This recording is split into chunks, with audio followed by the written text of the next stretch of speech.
ಎಲ್ಲರಿಗೂ ನಮಸ್ಕಾರ. ನನ್ನ ಹೆಸರು ಪ್ರಿಯಾಂಕಾ ರಾಠೋಡ್ ಅಂತ. ನಿಮ್ಮ ಈ ಒಂದು ಯೂಟ್ಯೂಬ್ ಚಾನೆಲ್ನ ಅಡ್ಮಿನ್ ಆಗಿದ್ದೀನಿ. ಅದೇ ರೀತಿಯಾಗಿ ಭಾರತದ ನಂಬರ್ 1 ಆನ್ಲೈನ್ ಕ್ಲಾಸ್ ರೂಮ್ ಆಗಿರುವಂತಹ ಅನ್ಅಕಾಡೆಮಿಯಲ್ಲಿಯೂ ಕೂಡ ನಾನು ವೆರಿಫೈಡ್ ಎಜುಕೇಟರ್ ಆಗಿದ್ದೀನಿ.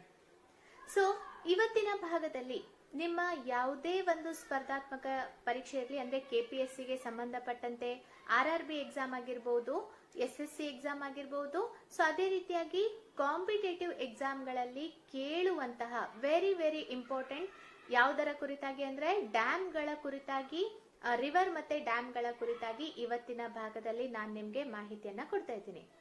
ಸೊ ಸ್ಲೈಡ್ಸ್ ಗಳನ್ನ ನೋಡ್ತಾ ಹೋಗೋಣ.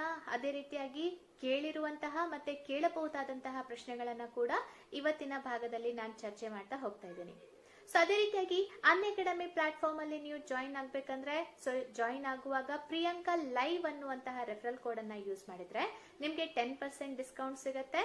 ಸೊ ಇದರ ಮೂಲಕ FTA, STA, KS, ಅದೇ ರೀತಿಯಾಗಿ PDO ಆಗಿರ್ಬೋದು, PSI, PC ಎಲ್ಲಾ ಸ್ಪರ್ಧಾತ್ಮಕ ಪರೀಕ್ಷೆಗಳಿಗೆ ನೀವು ಒಂದೇ ವೇದಿಕೆಯಲ್ಲಿ 50ಕ್ಕಿಂತ ಅಧಿಕ ಎಜುಕೇಟರ್ಗಳ ಮೂಲಕ ನೀವು ಕಲಿಕೆಯನ್ನ ಮಾಡ್ಕೋಬಹುದು ಅಂತ ಹೇಳ್ಬಹುದು. ಸೊ ಹಾಗಾದ್ರೆ ಸ್ಟಾರ್ಟ್ ಮಾಡೋಣ. ನಿಮ್ಗೆ ನನ್ನ ಈ ಒಂದು ವಿಡಿಯೋ ಇಷ್ಟ ಆದ್ರೆ ಆದಷ್ಟು ಲೈಕ್ ಮಾಡಿ, ಶೇರ್ ಮಾಡಿ, ಸಬ್ಸ್ಕ್ರೈಬ್ ಆಗೋದನ್ನ ಮರಿಬೇಡಿ. ಸೊ ನಿಮ್ಮ ಒಂದು ಸಬ್ಸ್ಕ್ರೈಬ್ ಮಾಡೋದ್ರಿಂದ ಸೊ ನಮ್ಗೆ ಅದೊಂದು ರೀತಿಯಲ್ಲಿ ಏನೋ ಮೋಟಿವೇಶನ್ ಆಗುತ್ತೆ, ಇನ್ನೂ ಹೆಚ್ಚಿನ ಇನ್ನೂ ಕ್ವಾಲಿಟಿ ವಿಡಿಯೋಗಳನ್ನ ಮಾಡ್ಲಿಕ್ಕೆ ಅದು ನಮ್ಗೆ ಒಂದು ಏನು ಡೋಸ್ ತರ ಅಂತ ಹೇಳ್ಬಹುದು. ಸೊ ಹಾಗಾದ್ರೆ ಸ್ಟಾರ್ಟ್ ಮಾಡೋಣ. ಇವತ್ತಿನ ಭಾಗ ಯಾವುದರ ಕುರಿತಾಗಿ? ಪ್ರಮುಖವಾದಂತಹ ಈ ರಿವರ್ ಮತ್ತೆ ಅಣೆಕಟ್ಟುಗಳ ಕುರಿತಾಗಿ ಆಬ್ಜೆಕ್ಟಿವ್ ರೀತಿಯಲ್ಲಿ ಕೂಡ, ಅದೇ ರೀತಿಯಾಗಿ ಸ್ವಲ್ಪ ಥಿಯರಿಟಿಕಲಿ ಕೂಡ ನಿಮ್ಗೆ ಹೇಳ್ತಾ ಹೋಗ್ತೀನಿ. ಜಾಸ್ತಿ ಡೀಪ್ ಇಲ್ಲ, ಜಾಸ್ತಿ ಡೀಪ್ ಬೇಕಂದ್ರೆ ಅದಕ್ಕೂ ಕೂಡ ಒಂದು ಕ್ಲಾಸ್ ಅನ್ನ ಮಾಡಿ ನಿಮ್ಗೆ ಎಕ್ಸ್ಪ್ಲೈನ್ ಮಾಡ್ಲಿಕ್ಕೆ ಆದಷ್ಟು ಪ್ರಯತ್ನವನ್ನ ಪಡ್ತೀನಿ. ಸೊ ಹಾಗಾದ್ರೆ ಸ್ಟಾರ್ಟ್ ಮಾಡ್ತಾ ಇದ್ದೀನಿ. ನಿಮ್ಗೆ ಸ್ಲೈಡ್ ಅಲ್ಲಿ ಕಾಣಿಸ್ತಾ ಹೋಗುತ್ತೆ, ಅಥವಾ ನಾನು ಆಮೇಲೆ ಬೇಕಾದ್ರೆ ನಿಮ್ಗೆ PDF ಅನ್ನ ಕೂಡ ಅಪ್ಲೋಡ್ ಮಾಡ್ತೀನಂತೆ. ಸೊ ಟೆಲಿಗ್ರಾಮ್ ಗ್ರೂಪ್ ಲಿಂಕ್ ಅನ್ನ ನಾನು ಕಮೆಂಟ್ ಅಥವಾ ಡಿಸ್ಕ್ರಿಪ್ಷನ್ ಬಾಕ್ಸ್ ನಲ್ಲಿ ಹಾಕಿರ್ತೀನಿ. ಆ ಲಿಂಕ್ ಅನ್ನ ಬಳಸ್ಕೊಂಡು ನೀವು PDF ಅನ್ನ ಡೌನ್ಲೋಡ್ ಮಾಡ್ಕೋಬಹುದು. ಸೊ ಈಗ ಫಸ್ಟ್ ಗೆ ನೋಡಿ, ನಮ್ಗೆ ಏನಂತ ಹೇಳ್ಬೇಕಂದ್ರೆ ರಾಜ್ಯಗಳ ಕುರಿತಾಗಿ ಯಾವ ನದಿಗೆ ಯಾವ ಅಣೆಕಟ್ಟು ಅದು ಗೊತ್ತಾದ್ರೆ ಸಾಕು ಅಂತ ಹೇಳ್ಬಹುದು. ಯಾಕಂದ್ರೆ ಕ್ವಶನ್ಸ್ ಗಳು ಯಾವ ರೀತಿ ಬರುತ್ತೆ, ನದಿ ಮತ್ತೆ ಅಣೆಕಟ್ಟೆಗಳಿಗೆ ಸಂಬಂಧಪಟ್ಟಂತೆ ಅಂದ್ರೆ ಯಾವ ನದಿಗೆ ಅಡ್ಡಲಾಗಿ ಈ ಅಣೆಕಟ್ಟನ್ನ ಕಟ್ಟಲಾಗಿದೆ, ಅದೇ ರೀತಿಯಾಗಿ ಎಲ್ಲಿ ಈ ಒಂದು ಅಣೆಕಟ್ಟನ್ನ ನಾವು ನೋಡಬಹುದು ಅನ್ನುವಂತಹ ಪ್ರಶ್ನೆಗಳು, ಅಂದ್ರೆ ಯಾವ ಒಂದು ರಾಜ್ಯದಲ್ಲಿ ಅಂತ ಕೇಳ್ತಾರೆ. ಸೊ ಅದಕ್ಕೆ ಎರಡನ್ನ ಕೂಡ ನಾನು ಕವರ್ ಮಾಡ್ತಾ ಹೋಗ್ತೀನಿ, ಸ್ಟೇಟ್ ವೈಸ್ ನಾನು ಕವರ್ ಮಾಡ್ತಾ ಹೋಗ್ತೀನಿ ಅಂತ ಹೇಳ್ಬಹುದು. ಸೊ ಹಾಗಾದ್ರೆ ಮೊದಲನೇದಾಗಿ ನಾನು ತೆಗೆದುಕೊಳ್ತಾ ಇರೋದು ಯಾವುದು ಅಂತ ಹೇಳ್ಬೇಕಂದ್ರೆ ಆಂಧ್ರ ಪ್ರದೇಶ್. ಆಂಧ್ರ ಪ್ರದೇಶದಲ್ಲಿ 2 ಪ್ರಮುಖವಾದಂತಹ ಒಂದು ಅಣೆಕಟ್ಟುಗಳನ್ನ, ಇನ್ನೊಂದು ಪಾಯಿಂಟ್ ಹೇಳೋದನ್ನ ಮರ್ತು ಬಿಟ್ಟೆ, ನಾನು ಮೇಜರ್ ಇಂಪಾರ್ಟೆಂಟ್ ಆಗಿರುವಂತಹ ಅಣೆಕಟ್ಟುಗಳ ಕುರಿತಾಗಿ ಮಾತ್ರ ನಿಮ್ಮ ಎಕ್ಸಾಮ್ ಪಾಯಿಂಟ್ ಆಫ್ ವ್ಯೂ ದಿಂದ ಹೇಳ್ತಾ ಹೋಗ್ತೀನಿ. ಸೊ ಮೊದಲನೇದು ಈ ಆಂಧ್ರ ಪ್ರದೇಶಕ್ಕೆ ಸಂಬಂಧಪಟ್ಟಂತೆ ಸೋಮಶೀಲ ಅಣೆಕಟ್ಟು ಯಾವ ನದಿಗೆ ಅಡ್ಡಲಾಗಿ ಕಟ್ಟಲಾಗಿದೆ? ಪೆನ್ನಾರ್ ನದಿಗೆ ಅಡ್ಡಲಾಗಿ ಇದನ್ನ ಕಟ್ಟಲಾಗಿದೆ. ನೆಕ್ಸ್ಟ್ ನೋಡಿ, ಶ್ರೀಶೈಲಂ ಅಣೆಕಟ್ಟು ಅಂತ ಹೇಳ್ಬಹುದು. ಸೊ ಇದನ್ನ ಯಾವ ನದಿಗೆ ಅಡ್ಡಲಾಗಿ ಕಟ್ಟಲಾಗಿದೆ? ಕೃಷ್ಣಾ ನದಿಗೆ ಅಡ್ಡಲಾಗಿ ಕಟ್ಟಲಾಗಿದೆ. ಮತ್ತೆ ಈ ಒಂದು ಶ್ರೀಶೈಲಂ ಅಣೆಕಟ್ಟನ್ನ ಯಾವ ನದಿಗೆ ಅಡ್ಡಲಾಗಿ ಕಟ್ಟಲಾಗಿದೆ ಅಂತ ಈಗಾಗಲೇ ನಿಮ್ಮ ಸ್ಪರ್ಧಾತ್ಮಕ ಪರೀಕ್ಷೆಗಳಲ್ಲಿ ಕೇಳಿದ್ದಾರೆ. ಇದಷ್ಟೇ ಅಲ್ಲ, ಒಂದು ನದಿಗೆ ಸಂಬಂಧಪಟ್ಟಂತೆ ಒಂದೊಂದ್ ಕಡೆ 3-4 ಅಣೆಕಟ್ಟುಗಳು ಇರುತ್ತೆ. ಸೊ ಅವಾಗ 3-4 ಅಣೆಕಟ್ಟುಗಳನ್ನ ಹೆಸರು ಹೇಳಿ, ಒಂದು ಹೊಂದಾಣಿಕೆ ಆಗದೆ ಇರೋದನ್ನ ಅದರಲ್ಲಿ ಆಡ್ ಮಾಡಿ, ಯಾವುದು ಹೊಂದಾಣಿಕೆ ಆಗಲ್ಲ ಅಂತ ಕೂಡ ಕೇಳ್ಬಹುದು, ಅಥವಾ ಹೊಂದಿಸಿ ಬರೆಯಿರಿ ಅಂತ ಕೂಡ ಕೇಳ್ಬಹುದು. ನೆಕ್ಸ್ಟ್ ರಾಜ್ಯ ಅಂತ ಹೇಳ್ಬೇಕಂದ್ರೆ ಗುಜರಾತ್. ಗುಜರಾತ್ ನಲ್ಲಿ ಇರುವಂತಹ ಪ್ರಮುಖ ಅಣೆಕಟ್ಟು, ನಾನು 4 ಪ್ರಮುಖವಾದ ಅಣೆಕಟ್ಟುಗಳ ಕುರಿತಾಗಿ ಹೇಳ್ತಾ ಇದ್ದೀನಿ ಗುಜರಾತ್ಗೆ ಸಂಬಂಧಪಟ್ಟಂತೆ. ಮೊದಲನೇದು ಉಕೈ ಅಣೆಕಟ್ಟು. ಹಾಗಾದ್ರೆ ಯಾವ ನದಿಗೆ? ತಪ್ತಿ ನದಿಗೆ ಅಡ್ಡಲಾಗಿ ಉಕೈ ಅಣೆಕಟ್ಟನ್ನ ಕಟ್ಟಲಾಗಿದೆ. ಸೊ ಎರಡನೇದು ದರೋಯಿ ಅಣೆಕಟ್ಟು. ಯಾವ ನದಿಗೆ? ಸಾಬರ್ಮತಿ ಅಣೆಕಟ್ಟಿಗೆ, ಇದು ಸಾಬರ್ಮತಿ ನದಿಗೆ ಅಣೆಕಟ್ಟನ್ನ ಕಟ್ಟಲಾಗಿದೆ. ಕಡನಾ ಅಣೆಕಟ್ಟು, ಸೊ ಇದು ಯಾವ ನದಿಗೆ? ಮಹಿ ನದಿಗೆ ಅಡ್ಡಲಾಗಿ ಕಟ್ಟಲಾಗಿದೆ. ದಂತಿವಾಡ ಅಣೆಕಟ್ಟು, ಇದು ಬನಾಸ್ ನದಿಗೆ ಅಡ್ಡಲಾಗಿ ಇದನ್ನ ಕಟ್ಟಲಾಗಿದೆ. ಸೊ ನೆಕ್ಸ್ಟ್ ರಾಜ್ಯ ಅಂತ ಹೇಳ್ಬೇಕಂದ್ರೆ ಹಿಮಾಚಲ್ ಪ್ರದೇಶ್ ಮತ್ತು ಪಂಜಾಬ್ ಗಡಿಯಲ್ಲಿ ವೆರಿ ಇಂಪಾರ್ಟೆಂಟ್. ಈ ಕ್ವಶನ್ ಅಂತೂ ಬಹಳ ಸಲ ಬಂದಿದೆ ನಿಮ್ಗೆ. ಯಾವುದು ಅಂದ್ರೆ ಬಾಕ್ರಾ ನಂಗಲ್ ಅಣೆಕಟ್ಟು ಅಂತ ಹೇಳ್ಬಹುದು. ಯಾವ ನದಿಗೆ ಅಡ್ಡಲಾಗಿ? ಸಟ್ಲೇಜ್ ನದಿಗೆ ಅಡ್ಡಲಾಗಿ ಈ ಒಂದು ಅಣೆಕಟ್ಟನ್ನ ಕಟ್ಟಲಾಗಿದೆ. ಇದು ವೆರಿ ವೆರಿ ಇಂಪಾರ್ಟೆಂಟ್ ಅಂತ ಹೇಳ್ಬೋದು. ನೆಕ್ಸ್ಟ್ ಹಿಮಾಚಲ್ ಪ್ರದೇಶಕ್ಕೆ ಬಂದ್ರೆ ಪಾಂಡು ಅಣೆಕಟ್ಟು ಬರುತ್ತೆ, ಬಿಯಾಸ್ ನದಿಗೆ ಅಡ್ಡಲಾಗಿ. ನಾಥ್ಪಾ ಜಾಕ್ರಿ ಅಣೆಕಟ್ಟು ಬರುತ್ತೆ, ಸಟ್ಲೇಜ್ ನದಿಗೆ ಅಡ್ಡಲಾಗಿ. ಚಮೇರಾ ಅಣೆಕಟ್ಟು ರಾವಿ ನದಿಗೆ ಅಡ್ಡಲಾಗಿ. ಜಮ್ಮು ಮತ್ತು ಕಾಶ್ಮೀರ ಆ ರಾಜ್ಯಕ್ಕೆ, ಆ ಒಂದು ಕೇಂದ್ರಾಡಳಿತ ಪ್ರದೇಶಕ್ಕೆ ಸಂಬಂಧಪಟ್ಟರೆ ಸೊ ಆರ್ಟಿಕಲ್ 370 ಮತ್ತೆ 35A ಮೂಲಕ ಅದರ ರಾಜ್ಯದ ಸ್ಟೇಟಸ್ ಅನ್ನ ತೆಗೆದುಹಾಕಿದ್ದೀವಿ. ಸೊ ಇವಾಗ ಅದು ಕೇಂದ್ರಾಡಳಿತ ಪ್ರದೇಶ ಆಗಿದೆ. ಸೊ ಅಲ್ಲಿ ಯಾವ ಒಂದು ಪ್ರಮುಖವಾದಂತಹ ಅಣೆಕಟ್ಟುಗಳನ್ನ ನಾವು ನೋಡಬಹುದು ಅಂದ್ರೆ ಬಗ್ಲಿಹಾರ್ ಅಣೆಕಟ್ಟು ಚೆನಾಬ್ ನದಿಗೆ ಅಡ್ಡಲಾಗಿ. ದುಮ್ಕನ್ ಜಲವಿದ್ಯುತ್ ಅಣೆಕಟ್ಟು ಸಿಂಧೂ ನದಿಗೆ ಅಡ್ಡಲಾಗಿ. ಉರಿ, ಸೊ ಯೂರಿ ಅಥವಾ ಉರಿ ಅಂತ ಹೇಳ್ಬಹುದು, ಜಲವಿದ್ಯುತ್ ಅಣೆಕಟ್ಟು ಝೀಲಂ ನದಿಗೆ ಅಡ್ಡಲಾಗಿ ಅದನ್ನ ಕಟ್ಟಲಾಗಿದೆ. ಓಕೆ, ಸೊ ಇವಾಗ ನೆಕ್ಸ್ಟ್ ರಾಜ್ಯದ ಕುರಿತಾಗಿ ನೋಡೋಣ. ಸೊ ನಿಮ್ಗೆ ಈ ಸ್ಲೈಡ್ಸ್ ಗಳಲ್ಲೆಲ್ಲ ಬರ್ತಿರ್ಬಹುದು ಅಂತ ಅನ್ಕೋತೀನಿ. ಈಗ ನಮ್ಮ ಕರ್ನಾಟಕದ್ದು ವೆರಿ ವೆರಿ ಇಂಪಾರ್ಟೆಂಟ್. ಯಾಕಂದ್ರೆ ಕರ್ನಾಟಕ ರಾಜ್ಯದಲ್ಲಿ ನಾವು ಎಕ್ಸಾಮ್ ಅನ್ನ ಬರಿತಾ ಇದೀವಿ ಅಂದ್ರೆ ಕರ್ನಾಟಕದಲ್ಲಿ ನಡೆಯುವಂತಹ ಪ್ರತಿಯೊಂದು ಅಂಶಗಳ ಕುರಿತಾಗಿ ನಮಗೆ ಮಾಹಿತಿ ಇರಬೇಕು. ಹಾಗಾದ್ರೆ ಅಣೆಕಟ್ಟುಗಳು ಕೂಡ ಅಷ್ಟೇ ಪ್ರಮುಖವಾದಂತಹ ಪಾತ್ರವನ್ನ ವಹಿಸುತ್ತೆ ಎಕ್ಸಾಮ್ಸ್ ಗಳಲ್ಲಿ. ಸೊ ಕರ್ನಾಟಕಕ್ಕೆ ಸಂಬಂಧಪಟ್ಟಂತೆ ಯಾವ್ದ್ಯಾವ್ದು ಬರುತ್ತೆ ಅಂದ್ರೆ ತುಂಗಭದ್ರಾ ಡ್ಯಾಮ್, ತುಂಗಭದ್ರಾ ನದಿಗೆ ಅಡ್ಡಲಾಗಿ. ಲಿಂಗನಮಕ್ಕಿ ಡ್ಯಾಮ್, ಶರಾವತಿ ನದಿಗೆ ಅಡ್ಡಲಾಗಿ. ಕದ್ರಾ ಡ್ಯಾಮ್, ಕಾಳಿ ನದಿಗೆ ಅಡ್ಡಲಾಗಿ. ಆಲ್ಮಟ್ಟಿ ಡ್ಯಾಮ್, ಕೃಷ್ಣಾ ನದಿಗೆ ಅಡ್ಡಲಾಗಿ. ಸೂಪಾ ಡ್ಯಾಮ್, ಸೊ ಇದನ್ನ ಕಾಳಿ ರಿವರ್ಗೆ ಅಡ್ಡಲಾಗಿ. ಕೃಷ್ಣರಾಜಸಾಗರ ಅಣೆಕಟ್ಟು ಕಾವೇರಿ ನದಿಗೆ ಅಡ್ಡಲಾಗಿ. ಹಾರಂಗಿ ಡ್ಯಾಮ್, ಹಾರಂಗಿ ರಿವರ್ಗೆ ಸಂಬಂಧಪಟ್ಟಿದೆ. ನಾರಾಯಣಪುರ್ ಡ್ಯಾಮ್ ಕೃಷ್ಣಾ ನದಿಗೆ ಸಂಬಂಧಪಟ್ಟಿದೆ. ಕೊಡಸಳ್ಳಿ ಡ್ಯಾಮ್ ಇದೆಯಲ್ಲ ಅದು ಕಾಳಿ ರಿವರ್ಗೆ ಸಂಬಂಧಪಟ್ಟಿದೆ. ಇದು ಕರ್ನಾಟಕದಲ್ಲಿರುವಂತಹ ಪ್ರಮುಖ ಅಣೆಕಟ್ಟು. ಸೊ ಇನ್ನು ನಾನು ಮುಂದೆ ಹೇಳ್ತಾ ಹೋಗ್ತೀನಿ, ಇನ್ನು ಆಲ್ಮಟ್ಟಿ ಬರುತ್ತೆ, ಸೊ ಅದೆಲ್ಲ ಬರುತ್ತೆ. ಸೊ ಅದನ್ನ ಸ್ವಲ್ಪ ಡೀಟೇಲ್ ಆಗಿ ಹೇಳೋದ್ರಿಂದ ಇಲ್ಲಿ ನಿಮ್ಗೆ ಮೆನ್ಷನ್ ಮಾಡಿಲ್ಲ ಅಂತ ನಾವು ಹೇಳ್ಬೋದು. ಸೊ ಕೇರಳ ರಾಜ್ಯಕ್ಕೆ ಸಂಬಂಧಪಟ್ಟಂತೆ ಸೊ ಯಾವ ಯಾವ ಪ್ರಮುಖವಾದಂತಹ ಡ್ಯಾಮ್ಗಳು ಕೇರಳ ರಾಜ್ಯಕ್ಕೆ ಸಂಬಂಧಪಡುತ್ತೆ ಅಂತ ಹೇಳ್ಬೇಕಂದ್ರೆ ಸೊ ಯಾವುದು ಮಲಂಪುಂಜ ಡ್ಯಾಮ್ ಬರುತ್ತೆ, ಮಲಂಪುಂಜ ನದಿಗೆ ಅಡ್ಡಲಾಗಿ. ಆಮೇಲೆ ಪೀಚಿ ಡ್ಯಾಮ್ ಬರುತ್ತೆ, ಸೊ ಯಾವುದು ಮನಾಲಿ ರಿವರ್ಗೆ ಅಡ್ಡಲಾಗಿ.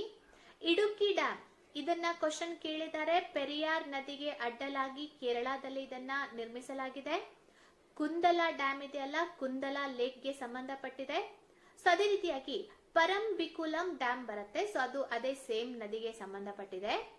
ವಲಯ ಡ್ಯಾಮ್ ಇದೆಯಲ್ಲ ವಲಯಾರ್ ರಿವರ್ಗೆ ಸಂಬಂಧಪಟ್ಟಿದೆ. Mulla Periyar dam very very important. So ಇದು ತುಂಬಾನೇ ವಿವಾದಕ್ಕೆ ಈಡಾದಂತಹ ಒಂದು ಡ್ಯಾಮ್ ಅಂತ ಹೇಳ್ಬಹುದು. ಯಾಕಂದ್ರೆ ಹಲವಾರು ವರ್ಷಗಳ ಇತಿಹಾಸವನ್ನ ಹೊಂದಿರುವಂತಹ ಈ ಡ್ಯಾಮ್ ಸೊ ಎಷ್ಟೋ ಒಂದು ಡೇಂಜರ್ ಸಿಚುವೇಶನ್ ನಲ್ಲಿ ಇದೆ ಅಂತ ಸೊ ಕೇರಳ ಸರ್ಕಾರದ ವಿರುದ್ಧ ಸೊ ಈ ಒಂದು ವಿವಾದ ಬಹಳಷ್ಟು ವರ್ಷಗಳಿಂದ ನಡೀತಾ ಬರ್ತಾ ಇದೆ ಅಂತ ಹೇಳ್ಬಹುದು.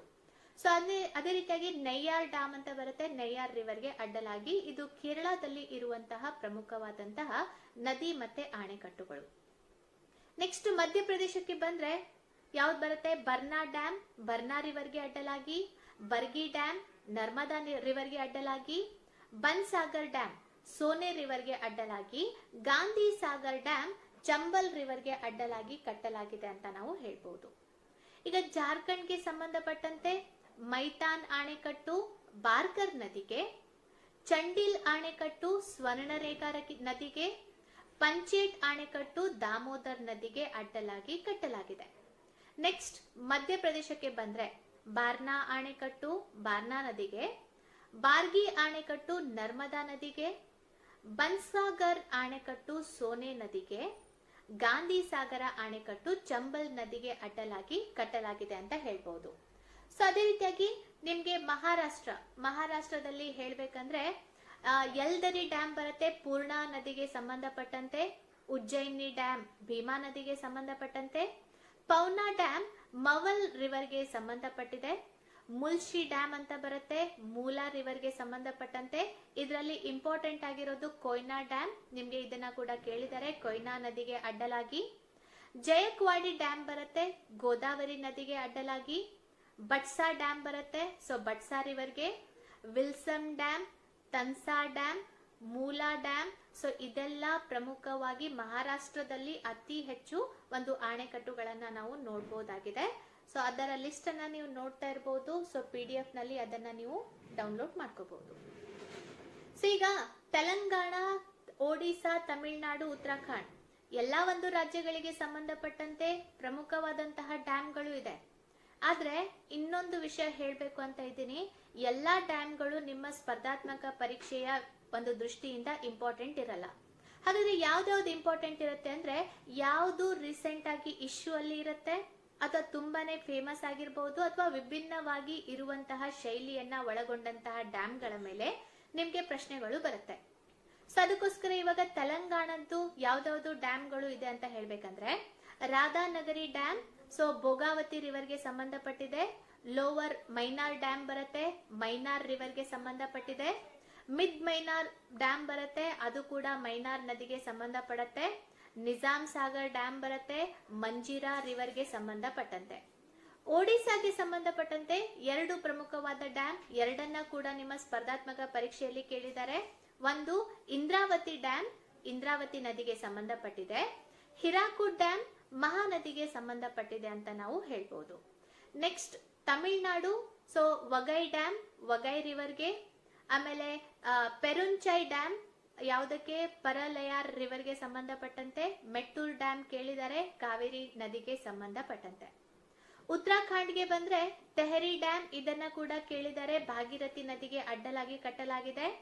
ದೌಲಿ ಗಂಗಾ ಡ್ಯಾಮ್ ಬರುತ್ತೆ, ದೌಲಿ ಗಂಗಾ ರಿವರ್ಗೆ ಸಂಬಂಧಪಟ್ಟಂತೆ ಬರುತ್ತೆ. ಸೊ ಇವುಗಳು ವೆರಿ ವೆರಿ ಇಂಪಾರ್ಟೆಂಟ್ ರಾಜ್ಯಕ್ಕೆ ಸಂಬಂಧಪಟ್ಟಂತಹ ಡ್ಯಾಮ್ ಗಳನ್ನ ಹೇಳಿದೆ.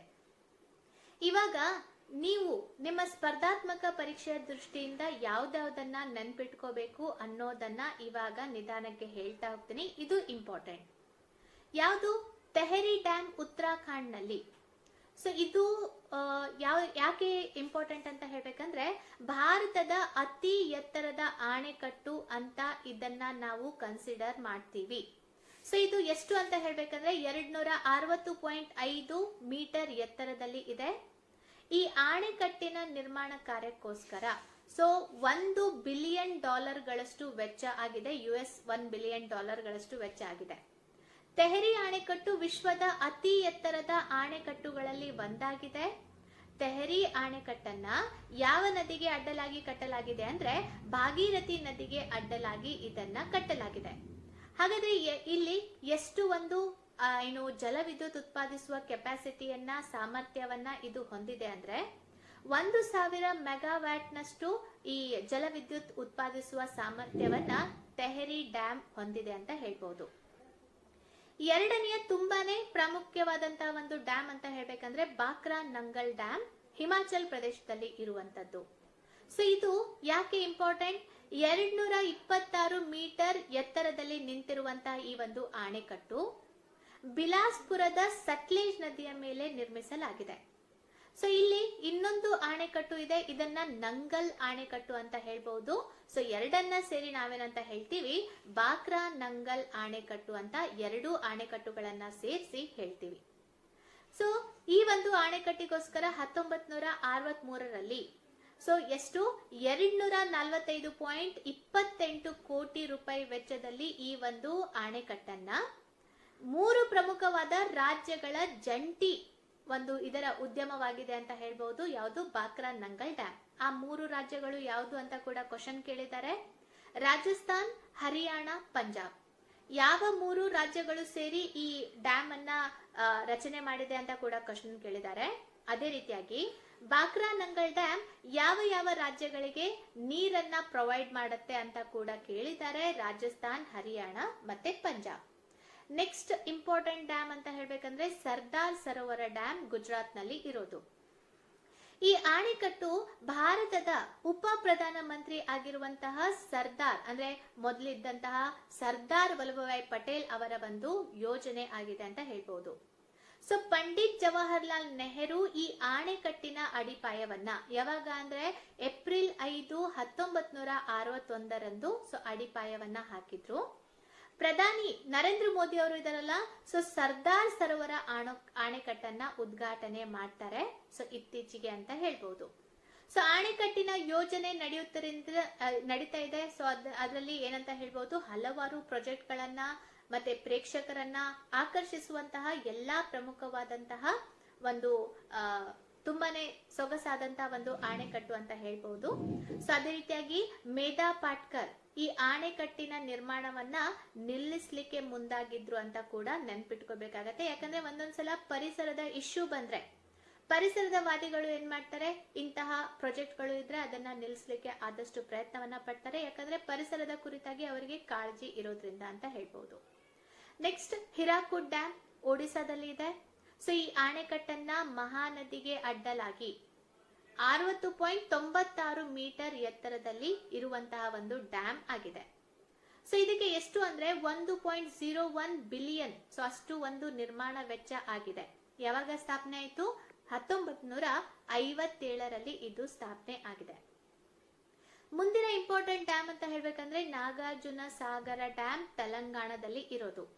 ಎಷ್ಟು ಕೋಟಿ ರೂಪಾಯಿ ವೆಚ್ಚದಲ್ಲಿ? 1300 ಕೋಟಿ ರೂಪಾಯಿ ವೆಚ್ಚದಲ್ಲಿ ಇದನ್ನ ನಾವು ಏನ್ ಮಾಡಿದೀವಿ, ಯಾವ ನದಿಗೆ ಅಡ್ಡಲಾಗಿ? ಕೃಷ್ಣಾ ನದಿಗೆ ಅಡ್ಡಲಾಗಿ ತೆಲಂಗಾಣದಲ್ಲಿ ನಿರ್ಮಾಣ ಮಾಡಿದೀವಿ. ಹಾಗಾದ್ರೆ ಇವಾಗ ಇನ್ನು ಕೆಲವೊಂದು ಇಂಪಾರ್ಟೆಂಟ್, ವೆರಿ ಇಂಪಾರ್ಟೆಂಟ್ ಪಾಯಿಂಟ್ಸ್ ಗಳನ್ನ ಹೇಳ್ತಾ ಹೋಗ್ತೀನಿ. Tallest dam in the world. So ಅತಿ ಎತ್ತರವಾದಂತಹ ಒಂದು ಡ್ಯಾಮ್ ಯಾವುದು ಅಂತ ನಿಮ್ಗೆ ಕೇಳಿದ್ರೆ ಪ್ರಪಂಚದಲ್ಲಿ ನೂರೆಕ್ ಡ್ಯಾಮ್ ತಜಕಿಸ್ತಾನದಲ್ಲಿ ಇರೋದು. Longest dam in the world. So ಅತಿ ಉದ್ದವಾದಂತಹ ಒಂದು ಡ್ಯಾಮ್ ಕೇಳಿದ್ರೆ ಹಿರಾಕುಡ್ ಡ್ಯಾಮ್ ಒಡಿಸಾದಲ್ಲಿ ಇರೋದು. ಲಾಂಗೆಸ್ಟ್ ಡ್ಯಾಮ್ ಇನ್ ಇಂಡಿಯಾ ಅಂತ ಕೇಳಿದ್ರೆ ಅದು ಕೂಡ ಹಿರಾಕುಡ್ ಡ್ಯಾಮ್ ಒಡಿಸಾದಲ್ಲಿ ಇರೋದು. ಹೈಯೆಸ್ಟ್ ಡ್ಯಾಮ್ ಇನ್ ಇಂಡಿಯಾ ಅಂತ ಕೇಳಿದ್ರೆ ತೆಹರಿ ಆಣೆಕಟ್ಟು ಎಲ್ಲಿ? ಉತ್ತರಾಖಂಡ್ ನಲ್ಲಿ ಇದೆ. Highest straight way gravity dam ಅಂದ್ರೆ ಗುರುತ್ವಾಕರ್ಷಣೆಯನ್ನ ಹೊಂದಿರುವಂತಹ ಆಣೆಕಟ್ಟು ಯಾವುದು ಅಂತ ಕೇಳಿದ್ರೆ ಅದು ಬಾಕ್ರಾ ಡ್ಯಾಮ್ ಅಂತ ನಾವು ಕನ್ಸಿಡರ್ ಮಾಡಬಹುದು. ಸೊ ಅದೇ ರೀತಿಯಾಗಿ ಈ ಪ್ರಶ್ನೆಯನ್ನ ಕೂಡ ಕೇಳಿದ್ದಾರೆ. ಏನಂದ್ರೆ ಫಸ್ಟ್ ಡ್ಯಾಮ್ ಆಫ್ ಇಂಡಿಯಾ ಅಂದ್ರೆ ಭಾರತದ ಮೊದಲ ಒಂದು ಆಣೆಕಟ್ಟು ಯಾವುದು ಅಂತ ಕೇಳಿದ್ದಾರೆ. ಸೊ ಅದು ಯಾವುದು? ಕಲ್ಲನೈ ಡ್ಯಾಮ್ ಅಂತ ಹೇಳ್ಬಹುದು. ಸೊ ಇದನ್ನ ಗ್ರ್ಯಾಂಡ್ ಅನಿಕಟ್ ಅಂತ ಕೂಡ ಕರಿತೀವಿ. ಸೊ ಇದನ್ನ ಕಾವೇರಿ ನದಿಗೆ ಅಡ್ಡಲಾಗಿ ತಿರುಚಿನಾಪಳ್ಳಿ ತಮಿಳುನಾಡಿನಲ್ಲಿ ಭಾರತದ ಮೊದಲ ಡ್ಯಾಮ್ ಅನ್ನ ನಾವು ನಿರ್ಮಾಣ ಮಾಡಿದ್ದೀವಿ. ನೆಕ್ಸ್ಟ್ ಈಗ ಮಹಾರಾಷ್ಟ್ರ ಇದೆಲ್ಲ ಅತಿ ಹೆಚ್ಚು ಡ್ಯಾಮ್ ಗಳನ್ನ ಒಳಗೊಂಡಿದೆ ಅಂತ ಹೇಳ್ಬಹುದು. ಸೊ ಮಧ್ಯಪ್ರದೇಶ 2ನೇ ಸ್ಥಾನದಲ್ಲಿ ಇದೆ, ಗುಜರಾತ್ 3ನೇ ಸ್ಥಾನದಲ್ಲಿ ಇದೆ. ಅತಿ ಹೆಚ್ಚು ಡ್ಯಾಮ್ ಗಳನ್ನ ಪಡೆದುಕೊಂಡಿರುವಂತಹ ರಾಜ್ಯಗಳ ಪಟ್ಟಿಯನ್ನ ನಾವು ಒಂದ್ ವೇಳೆ ನೋಡಿದ್ರೆ. ಓಕೆ, ಸೊ ಇವಾಗ ಕೆಲವೊಂದು ಪ್ರಶ್ನೆಗಳನ್ನ ನೋಡ್ತಾ ಹೋಗೋಣ. ಯಾವುದಕ್ಕೆ ಸಂಬಂಧಪಟ್ಟಂತೆ? ಈ ಒಂದು ಡ್ಯಾಮ್ ಗಳಿಗೆ ಸಂಬಂಧಪಟ್ಟಂತೆ ನೋಡ್ತಾ ಹೋಗೋಣ. ಯಾವ್ದಾವ್ದು ಸರಿಯಾದ ಪ್ರಶ್ನೆಗಳು ಆಗತ್ತೆ ಅನ್ನೋದನ್ನ.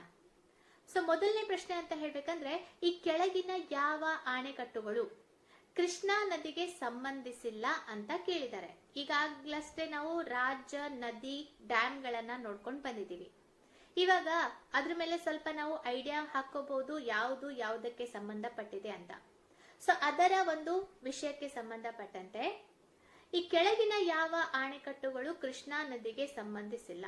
ನಾಗಾರ್ಜುನ ಸಾಗರ, ಕೃಷ್ಣರಾಜ ಸಾಗರ, ಶ್ರೀಶೈಲಂ ಮತ್ತೆ ಆಲ್ಮಟ್ಟಿ ಅಂತ ಇದೆ. ಸೊ ಇಲ್ಲಿ ನಾಗಾರ್ಜುನ ಸಾಗರ, ಶ್ರೀಶೈಲಂ ಮತ್ತೆ ಆಲ್ಮಟ್ಟಿ ಕೃಷ್ಣಾ ನದಿಗೆ ಸಂಬಂಧಪಟ್ರೆ, ಕೃಷ್ಣರಾಜ ಸಾಗರ ಆಣೆಕಟ್ಟು ಕಾವೇರಿ ನದಿಗೆ ಅಡ್ಡಲಾಗಿ, ಸೊ ನಾವು ಮಂಡ್ಯದಲ್ಲಿ ನೋಡಬಹುದು KRS ಅಂತ ಕೂಡ ಹೇಳ್ತೀವಿ. 4ನೇ ಕೃಷ್ಣರಾಜ ಒಡೆಯರ ಒಂದು ಟೈಮ್ ನಲ್ಲಿ ಇದನ್ನ ನಾವೇನ್ ಮಾಡಿದೀವಿ, ನಿರ್ಮಾಣ ಮಾಡಿದೀವಿ ಅಂತ ಹೇಳ್ಬಹುದು. ಓಕೆ, ಸೊ ಹಾಗಾದ್ರೆ ನೆಕ್ಸ್ಟ್ ಕ್ವಶನ್ ನೋಡೋಣ. ಸೊ ನೆಕ್ಸ್ಟ್ ಕ್ವಶನ್ ಇದರ ಕುರಿತಾಗಿ ಮಾಹಿತಿಯನ್ನ ನೋಡೋಣ. ಓಕೆ, ಸೊ ಹಾಗಾದ್ರೆ ಮುಂದಿನ ಒಂದು ಪ್ರಶ್ನೆಗಳನ್ನ ನೋಡ್ತಾ ಹೋಗೋಣ. ಮುಂದಿನ ಒಂದು ಪ್ರಶ್ನೆ ಏನಂತ ಹೇಳ್ಬೇಕಂದ್ರೆ ಗೋಮತಿ ತೀರದಲ್ಲಿರುವಂತಹ ನಗರ ಯಾವುದು ಅಂತ ಕೇಳಿದ್ದಾರೆ. ಕಾನ್ಪುರ್, ಅಹಮದಾಬಾದ್, ಲಕ್ನೋ ಮತ್ತೆ ಗಾಜಿಯಾಬಾದ್ ಅಂತ ಇದೆ. ಈಗ ಈ ಬಹಳಷ್ಟು ಒಂದು ಎಕ್ಸಾಮ್ಸ್ ಗಳಲ್ಲಿ, ಅದರಲ್ಲಿ ರೈಲ್ವೆ ಎಕ್ಸಾಮ್ ಆಗಿರ್ಬೋದು, SSC ಎಕ್ಸಾಮ್ ಆಗಿರ್ಬೋದು, ಇತ್ತೀಚೆಗೆ ಕರ್ನಾಟಕ ಎಕ್ಸಾಮ್ಸ್ ಗಳಲ್ಲಿ ಏನಾಗ್ತಾ ಇದೆ ಅಂದ್ರೆ ಯಾವ ನದಿಯ ದಡದಲ್ಲಿ ಯಾವ ಒಂದು ನಗರವನ್ನ ನೋಡಬಹುದು ಅಂದ್ರೆ ಪ್ರಮುಖವಾದಂತಹ ನಗರ ಆದ್ರೆ ಅದ್ರ ಮೇಲೆ ನಿಮ್ಗೆ ಕ್ವಶನ್ಸ್ ಗಳನ್ನ ಕೇಳ್ತಿದ್ದಾರೆ. ಸೊ ಅದರ ಪ್ರಕಾರ ಈ ಗೋಮತಿ ರಿವರ್ ಇದೆಲ್ಲ ವೆರಿ ಇಂಪಾರ್ಟೆಂಟ್ ಅಂತ ಹೇಳ್ಬೋದು. ಹಾಗಾದ್ರೆ ಇದರ ಒಂದು ದಡದಲ್ಲಿ ಇರುವಂತಹ ಒಂದು ನಗರ ಯಾವುದು ಅಂತ ಪ್ರಶ್ನೆ ಕೇಳಿದ್ದಾರೆ. ಅದು ಯಾವುದು ಅಂತ ಹೇಳ್ಬೇಕಂದ್ರೆ ಸರಿಯಾದ ಉತ್ತರ ಲಕ್ನೋ ಅಂತ ನಾವು ಹೇಳ್ಬಹುದು. ನೆಕ್ಸ್ಟ್ ಕ್ವಶನ್ ನೋಡಿ, ಉತ್ತರಾಖಂಡದ ತೆಹರಿ ಆಣೆಕಟ್ಟು ಯಾವ ನದಿಗೆ ಅಡ್ಡಲಾಗಿ ಇದನ್ನ ನಿರ್ಮಿಸಲಾಗಿದೆ ಅಂತ ಕೇಳಿದ್ದಾರೆ. ಉತ್ತರಾಖಂಡದ ತೆಹರಿ ಆಣೆಕಟ್ಟನ್ನ ಯಾವ ನದಿಗೆ ಅಡ್ಡಲಾಗಿ ನಿರ್ಮಿಸಲಾಗಿದೆ? ತಿಸ್ತಾ, ಅಲಕ್ನಂದ, ಭಾಗೀರಥಿ ಮತ್ತೆ ಘಗ್ಗರ್ ಅಂತ ಇದೆ. ಸೊ ಇಲ್ಲಿ ಸರಿಯಾದಂತ ಉತ್ತರ ಭಾಗೀರಥಿ ಅಂತ ನಾವು ಹೇಳ್ಬಹುದು. ನೆಕ್ಸ್ಟ್ ನೋಡಿ, ಕೃಷ್ಣಾ ನದಿಯಲ್ಲಿ ನಿರ್ಮಿಸಲಾದ ಜಲ ವಿದ್ಯುತ್ ಯೋಜನೆ ಯಾವುದು ಕೇಳಿದ್ದಾರೆ. ಆಲ್ಮಟ್ಟಿ ಅಣೆಕಟ್ಟು, ಬಾಸ್ಪಾ ಜಲ ವಿದ್ಯುತ್ ಯೋಜನೆ, ಭದ್ರಾ ಜಲಾಶಯ ಯೋಜನೆ, ಚಮೇರಾ ಜಲ ವಿದ್ಯುತ್ ಯೋಜನೆ ಅಂತ ಇದೆ. ಸೊ ಇಲ್ಲಿ ಸರಿಯಾದ ಉತ್ತರ ಆಲ್ಮಟ್ಟಿ ಅಣೆಕಟ್ಟು ಅಂತ ಹೇಳ್ಬಹುದು.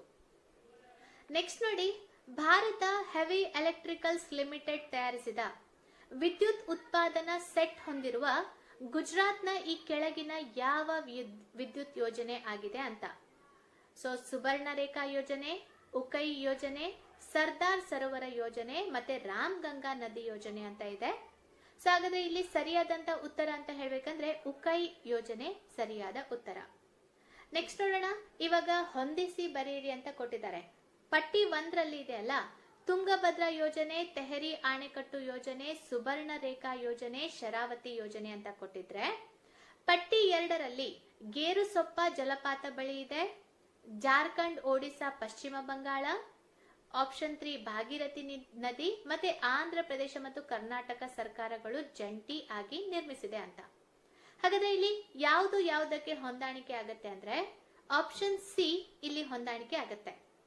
ಸೊ ಅದರ ಪ್ರಕಾರ ಹೇಳ್ತಾ ಹೋಗ್ಬೇಕು ಅಂದ್ರೆ ತುಂಗಭದ್ರಾ ನದಿಗೆ ಇದು ಆಂಧ್ರ ಪ್ರದೇಶ ಮತ್ತು ಕರ್ನಾಟಕ ಸರ್ಕಾರದ ಒಂದು ಜಂಟಿ ಯೋಜನೆ ಆಗಿದೆ. ತೆಹರಿ ಅಣೆಕಟ್ಟು ಯೋಜನೆ, ಸೊ ಇದು ಪ್ರಮುಖವಾಗಿ ಭಾಗೀರಥಿ ನದಿಗೆ ಅಡ್ಡಲಾಗಿ ಕಟ್ಟಲಾಗಿದೆ. ಸುವರ್ಣ ರೇಖಾ ಯೋಜನೆ, ಸೊ ಇದು ಜಾರ್ಖಂಡ್, ಒಡಿಶಾ, ಪಶ್ಚಿಮ ಬಂಗಾಳಗಳ ಜಂಟಿ ಒಂದು ಉದ್ಯಮ ಅಂತ ಹೇಳ್ಬಹುದು. ಶರಾವತಿ ಯೋಜನೆ ಗೇರುಸೊಪ್ಪ ಜಲಪಾತದ ಬಳಿ ಇದೆ. ಸೊ ಆಪ್ಷನ್ ಸಿ ಇಲ್ಲಿ ಸರಿಯಾಗತ್ತೆ ಅಂತ ನಾವು ಹೇಳ್ಬಹುದು. ಈಗ ನೆಕ್ಸ್ಟ್ ಓಕೆ, ಹಾಗಾದ್ರೆ ಮುಂದಿನ ಪ್ರಶ್ನೆಗಳನ್ನ ನೋಡ್ತಾ ಹೋಗೋಣ. ಮುಂದಿನ ಪ್ರಶ್ನೆ, ಈ ಕೆಳಗಿನವುಗಳಲ್ಲಿ ಸ್ವತಂತ್ರ ಭಾರತದ ಮೊದಲ ವಿವಿಧೋದ್ದೇಶ ನದಿ ಕಣಿವೆ ಯೋಜನೆ ಯಾವುದು ಅಂತ ಕೇಳಿದ್ದಾರೆ. ಆಪ್ಷನ್ ಹೇಳ್ತಾ ಹೋಗ್ತೀನಿ. ದಾಮೋದರ್ ವ್ಯಾಲಿ ಯೋಜನೆ, ಬಾಕ್ರಾ ನಂಗಲ್ ಯೋಜನೆ, ರಿಹಾಂದ್ ಅಣೆಕಟ್ಟು ಯೋಜನೆ ಮತ್ತೆ ಹಿರಾಕೂಡ್ ಅಣೆಕಟ್ಟು ಅಂತ ಇದೆ. ಸೊ ಇಲ್ಲಿ ಸರಿಯಾದಂತ ಉತ್ತರ ದಾಮೋದರ್ ವ್ಯಾಲಿ ಯೋಜನೆ ಅನ್ನೋದು. ಸೊ ನೆಕ್ಸ್ಟ್ ಕ್ವಶನ್ ನೋಡೋಣ, ಈ ಕೆಳಗಿನವುಗಳಲ್ಲಿ ಯಾವುದು ವಿಶ್ವದ ಅತಿ ಹೆಚ್ಚು ಗುರುತ್ವ ಹೊಂದಿರುವ ಅಣೆಕಟ್ಟು ಅಂದ್ರೆ ಗ್ರಾವಿಟೇಷನಲ್ ಡ್ಯಾಮ್ ಅಂತ ಹೇಳ್ತೀವಲ್ವಾ, ಸೊ ಅದು ಯಾವುದು ಅಂತ ಕೇಳಿದ್ದಾರೆ. ರಿಹಾಂದ್ ಅಣೆಕಟ್ಟು, ದಾಮೋದರ್ ವ್ಯಾಲಿ ಯೋಜನೆ, ಬಾಕ್ರಾ ಅಣೆಕಟ್ಟು ಮತ್ತೆ ಕೋಸಿ ಯೋಜನೆ ಅಂತ ಇದೆ. ಸೊ ಇಲ್ಲಿ ಸರಿಯಾದಂತ ಉತ್ತರ ಬಾಕ್ರಾ ಅಣೆಕಟ್ಟು ಆಗತ್ತೆ. ನೆಕ್ಸ್ಟ್ ನೋಡಿ, ವಿಶ್ವದ ಅತಿ ಉದ್ದದ ಅಣೆಕಟ್ಟು ಯಾವುದು ಅಂತ ಕೇಳಿದ್ದಾರೆ. ಸೊ ಬಾಕ್ರಾ ನಂಗಲ್ ಅಣೆಕಟ್ಟು, ಹಿರಾಕೂಡ್ ಅಣೆಕಟ್ಟು, ತೆಹರಿ ಅಣೆಕಟ್ಟು ಮತ್ತೆ ನಾಗಾರ್ಜುನ ಅಣೆಕಟ್ಟು ಅಂತ ಇದೆ. ಸೊ ಇಲ್ಲಿ ಸರಿಯಾದಂತ ಉತ್ತರ ಬರುತ್ತೆ ಯಾವುದು ಅಂದ್ರೆ ಹಿರಾಕೂಡ್ ಅಣೆಕಟ್ಟು ಸರಿಯಾದ ಉತ್ತರ. ನೆಕ್ಸ್ಟ್ ನೋಡೋಣ, ಮುಲ್ಲ ಪೆರಿಯಾರ್ ಅಣೆಕಟ್ಟು ಈ ಕೆಳಗಿನ ಯಾವ 2 ರಾಜ್ಯಗಳ ನಡುವೆ ಇರುವಂತಹ ವಿವಾದ. ಕರ್ನಾಟಕ ಮತ್ತು ಕೇರಳ, ಆಂಧ್ರ ಪ್ರದೇಶ್ ಮತ್ತು ತಮಿಳುನಾಡು, ಕರ್ನಾಟಕ ಮತ್ತು ತಮಿಳುನಾಡು, ತಮಿಳುನಾಡು ಮತ್ತೆ ಕೇರಳ ಅಂತ ಇದೆ. ಸೊ ಇಲ್ಲಿ ಸರಿಯಾದಂತ ಉತ್ತರ ಯಾವ್ದಾಗತ್ತೆ, ತಮಿಳುನಾಡು ಮತ್ತೆ ಕೇರಳ ಆಗತ್ತೆ ಅಂತ ಹೇಳ್ಬೋದು. ನೆಕ್ಸ್ಟ್ ನೋಡೋಣ, ಆಲ್ಮಟ್ಟಿ ಅಣೆಕಟ್ಟು ಈ ಕೆಳಗಿನ ಯಾವ ರಾಜ್ಯದಲ್ಲಿ ಇದೆ. ಆಂಧ್ರ ಪ್ರದೇಶ್, ಕರ್ನಾಟಕ, ಕೇರಳ, ತಮಿಳುನಾಡು. ಸೊ ಸರಿಯಾದಂತ ಉತ್ತರ ಕರ್ನಾಟಕ ಅಂತ ಹೇಳ್ಬೋದು. ಸೊ ನೆಕ್ಸ್ಟ್, ವಿಶ್ವದ ಅತಿ ಉದ್ದದ ಅಣೆಕಟ್ಟುಗಳಲ್ಲಿ ಒಂದಾದ ಹಿರಾಕೂಡ್ ಅಣೆಕಟ್ಟು ಈ ಕೆಳಗಿನ ಯಾವ ರಾಜ್ಯಗಳಲ್ಲಿ ಇದೆ. ಆಂಧ್ರ ಪ್ರದೇಶ್, ಒಡಿಶಾ, ಕರ್ನಾಟಕ, ಪಶ್ಚಿಮ ಬಂಗಾಳ. ಸೊ ಇಲ್ಲಿ ಸರಿಯಾದಂತ ಉತ್ತರ ಒಡಿಶಾದಲ್ಲಿ ಇದೆ ಅಂತ ನಾವು ಹೇಳ್ಬೋದು. ನೆಕ್ಸ್ಟ್ ನೋಡೋಣ, ಗಾಂಧಿ ಸಾಗರ ಅಣೆಕಟ್ಟು ಮಧ್ಯಪ್ರದೇಶದ ಯಾವ ನದಿಗೆ ನಿರ್ಮಿಸಲಾಗಿದೆ. ನರ್ಮದಾ, ಚಂಬಲ್, ಸೋನ್ ಮತ್ತೆ ತಪ್ತಿ ಅಂತ ಹೇಳ್ಬಹುದು. ಸೊ ಇದನ್ನ ಮೇಷನರಿ ಡ್ಯಾಮ್ ಅಂತ ಕೂಡ ಕರಿತೀವಿ. ಸೊ ಇದು ಯಾವ ನದಿಗೆ ಅಂತ ಹೇಳ್ಬೇಕಂದ್ರೆ ಚಂಬಲ್ ನದಿಗೆ ಅಡ್ಡಲಾಗಿ ಕಟ್ಟಲಾಗಿದೆ. ನೆಕ್ಸ್ಟ್ ನೋಡಿ, ತುಂಗಭದ್ರಾ ಅಣೆಕಟ್ಟು ಎಲ್ಲಿದೆ ಅಂತ ಹೇಳಿದ್ರೆ ಆಂಧ್ರ ಪ್ರದೇಶ್, ತೆಲಂಗಾಣ, ತಮಿಳುನಾಡು, ಕರ್ನಾಟಕ ಅಂತ ಕೊಟ್ಟಿದ್ದಾರೆ. ಸೊ ಇಲ್ಲಿ ಸರಿಯಾದ ಉತ್ತರ ಕರ್ನಾಟಕ ಅಂತ ಹೇಳ್ಬಹುದು. ನೆಕ್ಸ್ಟ್ ಯಾವ್ದಂತ ಹೇಳ್ಬೇಕಂದ್ರೆ ಕ್ವಶನ್, ಮೆಟ್ಟೂರು ಅಣೆಕಟ್ಟು ಯಾವ ನದಿಗೆ ಸಂಬಂಧಿಸಿದೆ. ನರ್ಮದಾ, ವಗೈ, ಕಾವೇರಿ ಮತ್ತೆ ತಾಪಿ ಅಂತ ಇದೆ. ಸೊ ಇದು ಕಾವೇರಿ ನದಿಗೆ ಸಂಬಂಧಪಟ್ಟಿದೆ, ತಮಿಳುನಾಡಿನಲ್ಲಿ ಇದೆ. 1934 ನಲ್ಲಿ ಇದನ್ನ ನಿರ್ಮಿಸಲಾಗಿತ್ತು ಅಂತ ನಾವು ಹೇಳ್ಬಹುದು. ಸೊ ಉಕೈ ಅಣೆಕಟ್ಟು ಯಾವ ನದಿಗೆ ಸಂಬಂಧಿಸಿದೆ. ಮಹಂದೈ, ನರ್ಮದಾ, ತಾಪಿ ಮತ್ತೆ ಚೆನಾಬ್ ಅಂತ ಇದೆ. ಸೊ ಇಲ್ಲಿ ಸರಿಯಾದಂತ ಉತ್ತರ ತಾಪಿ ನದಿಗೆ ಅಡ್ಡಲಾಗಿ ಗುಜರಾತ್ ನಲ್ಲಿ ಈ ಒಂದು ಅಣೆಕಟ್ಟನ್ನ ನಾವು ನೋಡಬಹುದು. ಇಂದ್ರಾಸಾಗರ ಅಣೆಕಟ್ಟು ಎಲ್ಲಿರೋದು? ಉತ್ತರ ಪ್ರದೇಶ್, ಮಧ್ಯಪ್ರದೇಶ್, ಗುಜರಾತ್ ಮತ್ತೆ ಕರ್ನಾಟಕ. ಇಲ್ಲಿ ಸರಿಯಾದ ಉತ್ತರ ನರ್ಮದಾ ನದಿಗೆ ಅಡ್ಡಲಾಗಿ ಮಧ್ಯಪ್ರದೇಶದಲ್ಲಿ ಇದನ್ನ ನಾವು ನೋಡಬಹುದು, ಇಂದ್ರಾಸಾಗರ ಅಣೆಕಟ್ಟನ್ನ. ನೆಕ್ಸ್ಟ್ ಯಾವುದು ಅಂತ ಹೇಳ್ಬೇಕಂದ್ರೆ ಬಗ್ಲಿಹಾರ್ ಅಣೆಕಟ್ಟು ಯಾವ ನದಿಗೆ ಸಂಬಂಧಪಟ್ಟಿದೆ? ಝೀಲಂ, ಚೆನಾಬ್, ರಾವಿ ಮತ್ತೆ ಬಿಯಾಸ್. ಇದು ಚೆನಾಬ್ ನದಿಗೆ ಸಂಬಂಧಪಟ್ಟಿದೆ. ಎಲ್ಲಿದೆ ಅಂದ್ರೆ ಜಮ್ಮು ಮತ್ತೆ ಕಾಶ್ಮೀರದಲ್ಲಿ ಈ ಒಂದು ಅಣೆಕಟ್ಟನ್ನ ನಾವು ನೋಡಬಹುದು. ಸೊ ಕೊನೆ ಪ್ರಶ್ನೆ, ಪೆರಿಯಾರ್ ನದಿ ಇಡುಕಿ ಕಮಾನು ಅಣೆಕಟ್ಟು ಇರೋದು ಎಲ್ಲಿ ಅಂತ? ತಮಿಳುನಾಡು, ಕೇರಳ, ಕರ್ನಾಟಕ ಮತ್ತೆ ಆಂಧ್ರ ಪ್ರದೇಶ ಅಂತ ಇದೆ. ಸೊ ಇಲ್ಲಿ ಸರಿಯಾದಂತ ಉತ್ತರ ಕೇರಳ ಅಂತ ಹೇಳ್ಬಹುದು. ಸೊ ಇದಿಷ್ಟು ಆಲ್ಮೋಸ್ಟ್ ನಿಮ್ಮ ಎಕ್ಸಾಮ್ ಗಳಿಗೆ ಸಂಬಂಧಪಟ್ಟಂತೆ ಪ್ರಮುಖವಾದಂತಹ ನದಿಗಳು ಮತ್ತೆ ಅಣೆಕಟ್ಟುಗಳನ್ನ ಹೇಳಲಿಕ್ಕೆ ಪ್ರಯತ್ನವನ್ನ ಪಟ್ಟಿದ್ದೀನಿ. ವೆರಿ ವೆರಿ ಇಂಪಾರ್ಟೆಂಟ್ ಆಗಿರೋದನ್ನ. ಮುಂದಿನ ಒಂದು ಭಾಗಗಳಲ್ಲಿ ನದಿ ಮತ್ತೆ ಅವುಗಳ ಉಗಮ ಸ್ಥಾನ, ಅರಬ್ಬಿ ಸಮುದ್ರ ಸೇರತ್ತಾ ಅಥವಾ ಈ ಒಂದು ಬೇ ಆಫ್ ಬೆಂಗಾಲ್ ಸೇರತ್ತಾ, ಪಶ್ಚಿಮ ಘಟ್ಟಗಳಲ್ಲಿ ಹುಟ್ಟುವಂತಹ ನದಿಗಳು ಯಾವುದು, ಸೊ ನದಿಗಳು ಮತ್ತೆ ಅವುಗಳ ಉಪನದಿಗಳು, ಸೊ ಯಾವ ನದಿಗೆ ಅಡ್ಡಲಾಗಿ ಯಾವ್ದಾದ್ರು ಇಂಪಾರ್ಟೆಂಟ್ ಆದಂತಹ ಪ್ರಾಜೆಕ್ಟ್ ಗಳು ಇದ್ರೆ ಸೊ ಅದನ್ನೆಲ್ಲ ನೆಕ್ಸ್ಟ್ ಕ್ಲಾಸ್ ಅಲ್ಲಿ ನಾನು ಡಿಸ್ಕಸ್ ಮಾಡ್ತೀನಿ.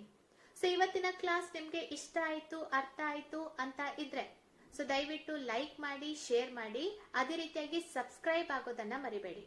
ನೀವು ಎಷ್ಟೆಷ್ಟು ಜಾಸ್ತಿ ಸಬ್ಸ್ಕ್ರೈಬ್ ಆಗ್ತೀರಾ ಅಷ್ಟಷ್ಟು ನನ್ನ ಒಂದು ಕಂಟೆಂಟ್ ಕೂಡ ಜಾಸ್ತಿ ಆಗ್ತಾ ಹೋಗುತ್ತೆ, ವಿಡಿಯೋಸ್ಗಳು ಕೂಡ ಜಾಸ್ತಿ ಆಗ್ತಾ ಹೋಗುತ್ತೆ, ಮತ್ತೆ ಕ್ವಾಲಿಟಿ ವೈಸ್ ಕೂಡ ಆದಷ್ಟು ನಾನು ಇನ್ನೂ ಜಾಸ್ತಿ ಇಂಪ್ರೂವ್ ಮಾಡ್ಲಿಕ್ಕೆ ನಾನು ಪ್ರಯತ್ನವನ್ನ ಪಡ್ತೀನಿ ಅಂತ ಹೇಳ್ಬೋದು. ಸೊ ಹಾಗಾದ್ರೆ ನೆಕ್ಸ್ಟ್ ಕ್ಲಾಸ್ ಅಲ್ಲಿ ಮೀಟ್ ಮಾಡೋಣ. ಇನ್ನೂ ಹೆಚ್ಚಿನ ಮಾಹಿತಿಯೊಂದಿಗೆ ನಾನು ಮೀಟ್ ಮಾಡ್ತೀನಿ. ಮತ್ತೆ ಇನ್ನೂ ಹೆಚ್ಚಿನ ಒಂದು ಕ್ವಶನ್ಸ್ ಗಳನ್ನ ನಿಮ್ಮ ಕರ್ನಾಟಕದಲ್ಲಿ ನಡೆಯುವಂತಹ ಎಲ್ಲಾ ಸ್ಪರ್ಧಾತ್ಮಕ ಪರೀಕ್ಷೆಗಳಿಗೆ ನನ್ನ ಕಡೆಯಿಂದ ಆದಷ್ಟು ನಿಮ್ಗೆ ಹೇಳ್ಕೊಡ್ಲಿಕ್ಕೆ ಪ್ರಯತ್ನವನ್ನ ಪಡ್ತೀನಿ. So thank you so much. ಎಲ್ಲರಿಗೂ ತುಂಬಾ ತುಂಬಾ ತುಂಬಾನೇ ಧನ್ಯವಾದಗಳು. ಬಾಯ್. ಓದ್ತಾ ಇರಿ ಎಕ್ಸಾಮ್ಗೆ. Thank you so much.